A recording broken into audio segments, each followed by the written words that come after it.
چه عجب یادی از ما کردی. تو کجا فراموش میشی که دوباره به یاد بیفتی؟ بی خیال شین لطفاً. تازه بعد 3 روز زنگ زدین.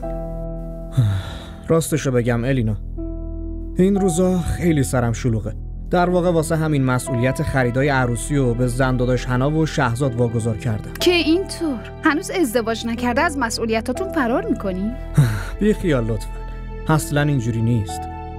راستش من واسه همین بهت زنگ زدم. ببین لطفاً با زن داداش حنا همکاری کن و هرچی خوشت اومد بگیر. من با اون چه همکاری بکنم؟ اون حتی با من درست حرف نمیزنه. بی خیال الینا، اون رفتار دوستانه‌ای داره. اسم قبلا هم تو قضیه طلا زیاده روی کردی، الانم داری ازش دفاع میکنی. الینا من از کسی دفاع نمی کنم. اون واقعا دختر خوبیه. اون اصلا هم خوب نیست. به نظر من که خیلی چالاک و زرنگه. زشته الینا، اینجوری راجبه کسی حرف نمیزنن که. میدونی در واقع اگه وقت داشتم حتما تو رو برای خرید میبردم دبی. من از این خواسته ها ندارم که برم دبی خرید کنم. فقط دلم میخواست با شما برم خرید. پس مامانم با خودتون ببرید. شما چرا نمیفهمید؟ من با اون احساس راحتی نمی کنم. عجیب حرفای بچگونه میزنی الینا. خودت خیلی خوب میدونی که پروژه های خیلی مهمی دارم و چطور میتونم باهات برم خرید. تو بگو چطور میتونم اداره کنم؟ باشه پس تنهایی میرم خرید.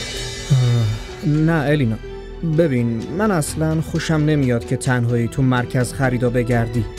رمشو هم که نیست. این کار مناسبی نیست. شما هم همین طرز فکر رو دارین؟ مثل مرد سنتی و غیرتی؟ عجبا، این کجاش حرف سنتی بود؟ ببین تو با زن داداش حنا میری خرید و این دستور منه. علی، من از وسایل خونه حرف نمیزنم. باید لباس بخرم. اصلا لباس زمستونی ندارم. خب با مامان برو خرید. من میدونم مامان با هم نمیاد. باز میخوای چه غلطی بکنی؟ فکر کردی قبلی رو فراموش کردم؟ علی تا کی باید توبانی کاریو بدم که حتی انجامش ندادم؟ تو کاری نکردی نه؟ کمتر مزخرف بگو. علی من چی کار کنم؟ تو که با من نمیری خرید، مامانتونم نمیره، با رمشو هم که نمیذاری برم. پس من الان چی کار کنم؟ بشین یه گوشه و گریه کن. از خدا بترس علی. بگو منو ببخش بعدشم گریه کن. علی بلم کن. علی بلم کن. بهت دستور میدم گریه کن. الو، کجا غیب شدی الینا؟ نه، من دیگه شکار کسی نمیشم. دیگه ظلم کسی رو تحمل نمی کنم.